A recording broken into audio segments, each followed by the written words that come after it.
आज आम ये उद्योगट धाम कल्कितत्व आश्रम आम बर्तमान कल्की पीठ को आसी बंधु सह किसी आलोचना रखा कलिजुग विषय बर्तमान समय सर किसी लोकमत हिसाब से मालिकार किसी तत्व को लोक मैंने बुझी ना आज्ञा अनेक किसी कही चली सत्य त्रेतया द्वापर कली ये चारि जुग मध्य जो कली जुग ये कली जुगरे कल्कीर विषय वस्तु कौन अच्छे सृष्टिर आरंभ समय बा महाकाल गोटे बड़ कथा समय भल मंद थाए समय को नहीं सब सृष्टि होती समय को छाड़दे आम बाहर को जापर ना ये जो चारि जुग कथा कहूँ सबू जुग प्राय सामान थाए कौड़ी एपट सेपट टे थाए जमी ईश्वर को सृष्टि अंधार आलुओ दुख सुख ये पंचभूत भितर समय भी अच्छी समय अनुपात आम चलीचे जो कलिजुग कहते सबू जुगरे सबू कथा थिला कलिजुगे ता अच्छी कौटी बेसी थाईपे कौटी कम थाईपे से कथा से प्रसंग अलग कि अंधार आलुओ अंधार नी आलुर आनंद किसी ना तेणु अंधार आवश्यकता जी अच्छी आलुर आवश्यकता से अच्छी जी सबूर आवश्यकता अच्छी जमी सूर्य आसुच्च सी नर्दमा को छाड़ूना सी जमी भल पानी पड़ुं खराब पानी पड़ुं समुद्र पड़ुं नदी में पड़ुं कूअर पड़ुं नर्दमा पानी पड़ुं सूर्य तेणु पंचभूत क्या बारण करनी से पंचभूत बारण कर आम जेहतु पंचभूत सृष्टि होचे तेणु आम समस्त पंचभूत बारण करवा उचित नुह कलिजुगे आम बेसी भाग्य प्रारब्ध को विश्वास करें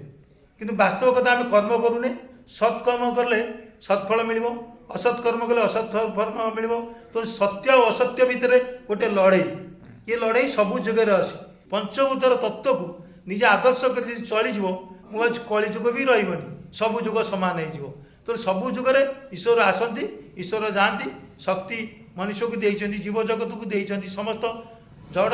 उड़ा बुड़ा चल निश्चल सबुठारे से ईश्वर को सत्ता अच्छी जो ईश्वर को सत्ता अच्छी ईश्वर को सत्ता समय अनुपात चले आम समय को बाद देकी जापरि कि कलिजुग को आम सृष्टि करुचे आम यदि चाहवा या सत्य जुग भी हो पारे सत्य जुग आम आपणाई नवा समस्त सत्य चलिए के मिछ कहबेनी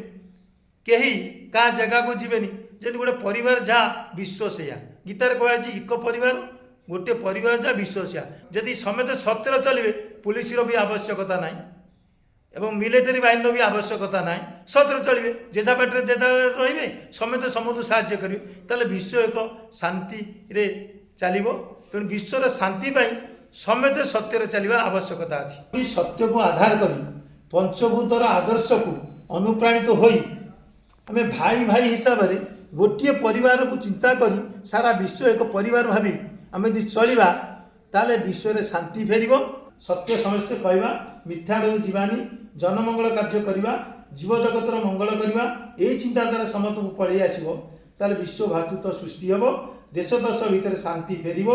भाई भाई भितर शांति फेर परिवार शांति फेर और सरकार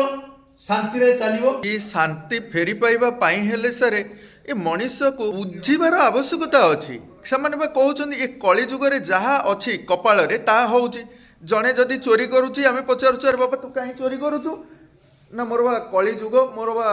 कपाल लेखा अच्छी मु चोर हेबी तो मुझे कौन करी सी कथा कहते मनीष अत्यधिक लोभ हेले से चोर आड़ को जाए जो से आर्थिक अनाटन जड़े जड़े लोक था आर्थिक अनाटन थाए तो सी भावे कौन आर्थिक अनाटन अच्छी चोरी कले मोर अनाटनता दूर हो सत्य नुहे क्या प्रवृत्ति प्रवृत्ति हूँ चोरी करवा प्रवृत्ति हूँ मिछ कहवा प्रवृत्ति हूँ पाप कार्य करवा तो मनीष जो चिंता कर सचेतनता मनीष को आसो से मनीष तार ठीक मार्ग चलो विश्वर कल्याण चिंता कर आम समस्ते भाई भाई ये धन कहार नुह तो ये धन आम समस्त आम यदि समस्त को सुरक्षा देवा आमको से भी सुरक्षा देवे समस्त समस्त भाई भाई चलिए विश्व ठीक से चलो प्रकार भाईचारा रही आज्ञा यही समय तो आम बारंबार देखी आसुचे से भाईचारा नष्ट हो गलानी आ भाईचारा कहीं प्रकृत में जाति प्रथा ये जो जाति अजाति बा मनुष्य को मनुष्य जड़े छूनी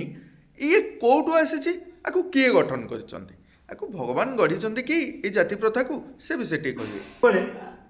ईश्वर सृष्टि कले समस्त जीव जगत सृष्टि कला पंचभूत सृष्टिला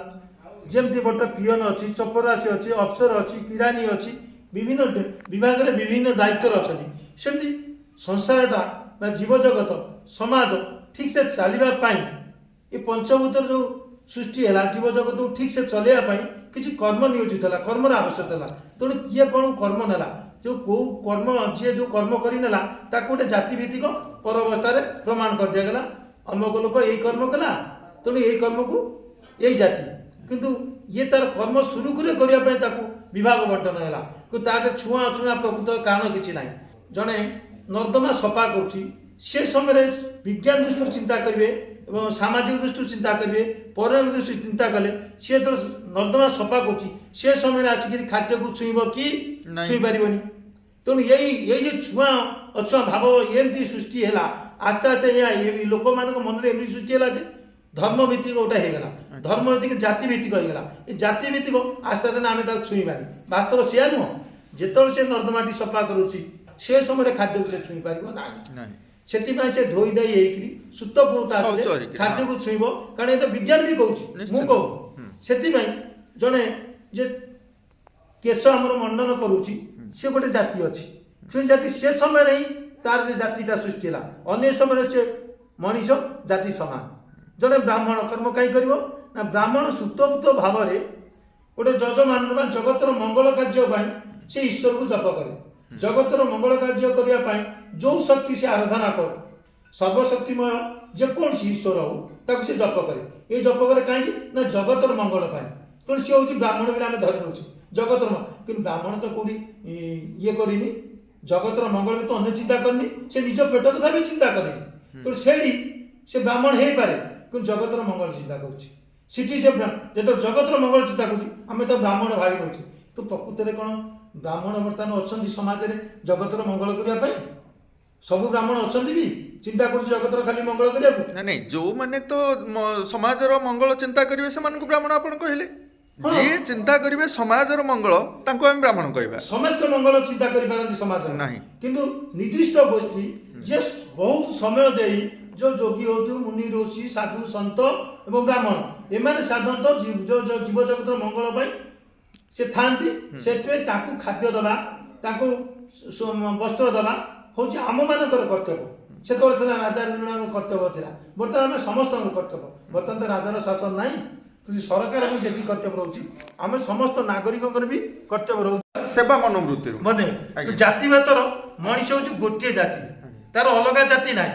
ତେଣୁ ତା କର୍ମ ଅନୁଯାୟୀ ଜାତି ବୋଲି ଆମେ ସୃଷ୍ଟି କରୁଛେ, କିନ୍ତୁ ସେଠି ଛୁଆଁ ଅଛୁଆଁର କିଛି ପ୍ରଶ୍ନ ନାହିଁ। ସବୁ ଜାତି ସମାନ, ସମସ୍ତେ ସମସ୍ତଙ୍କୁ ଛୁଇଁ ପାରିବେ। ଖାଲି କର୍ମ ସମୟରେ କୋଉର ଆବଶ୍ୟକତା ଅଛି, ଏଇ ଜଗତର ମଙ୍ଗଳର ଚିନ୍ତା ଯଦି ସମସ୍ତେ ନେଇ କର୍ମ କରିବେ ସେଠି ଆଉ ଜାତି ଭେଦ ଛୁଆଁ ଅଛୁଆଁ କିଛି ରହିବନି। ତେଣୁ ଆମର ଯେତେବେଳେ ଭେଦବାଦ ରହିବନି ଆମେ ସମସ୍ତେ ଭାଇ ଭାଇ। ନିଶ୍ଚିନ୍ତ ଆଜ୍ଞା। ତେଣୁ ବିଶ୍ୱଭାରତ ଫେରିବାକୁ ସମ୍ଭାବନା ବହୁତ।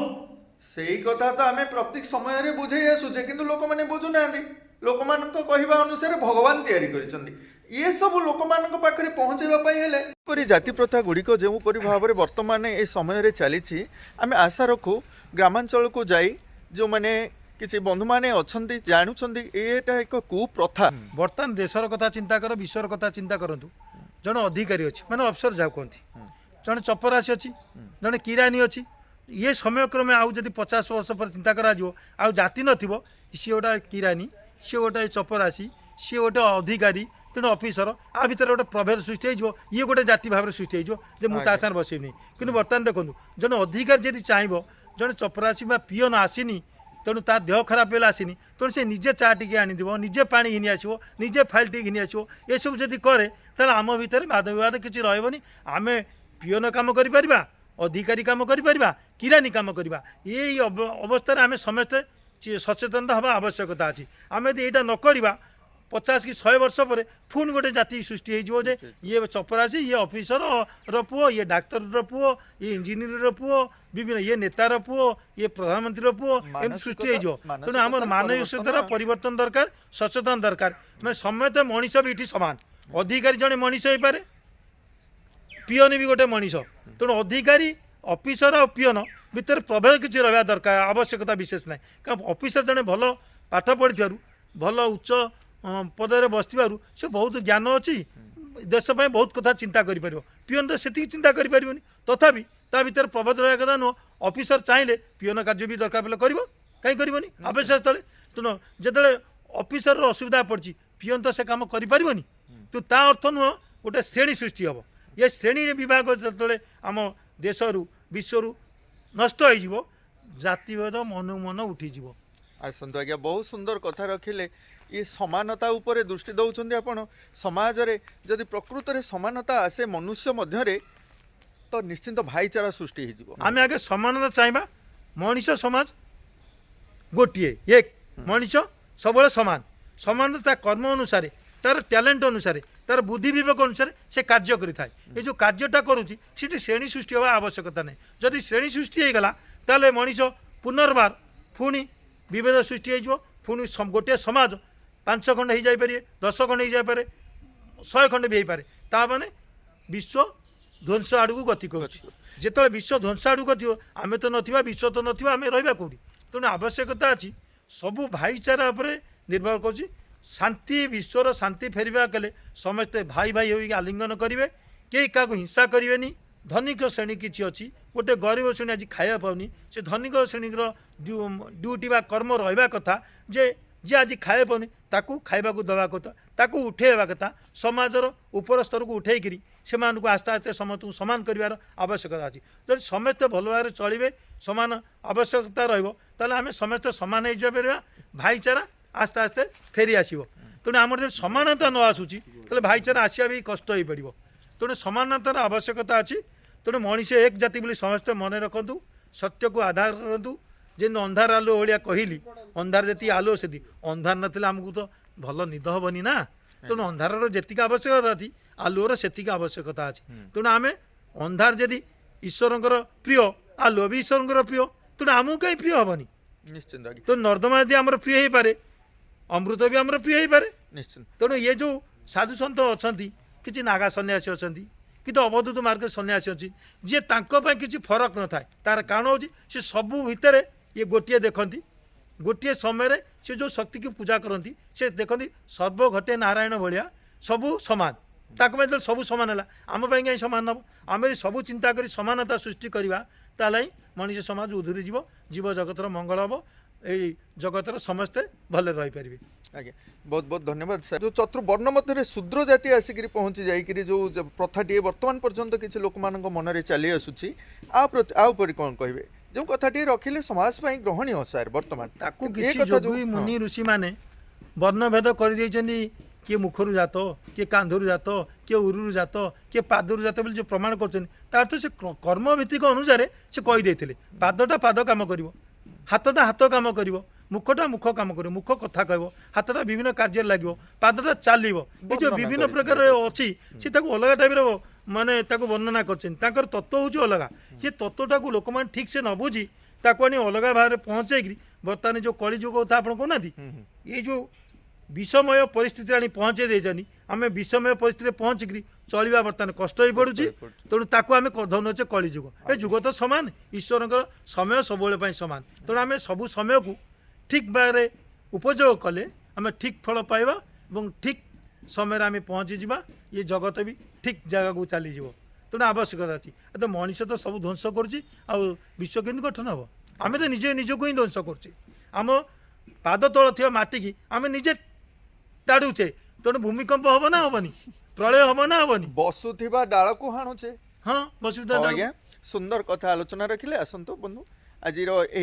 कलिजुग विचार ये कलिजुग यही विचार नहीं कि आम चलुचे जदि ये विजुअल माध्यम आपण मैंने किसी बुझा चाहूँगी कमेंट करी जनातु किसी आलोचना करने को जदि चाहूँगी जो बंधु मैंने कमेंट रे जनातु आलोचन सामिल हूँ बहुत बहुत धन्यवाद सर।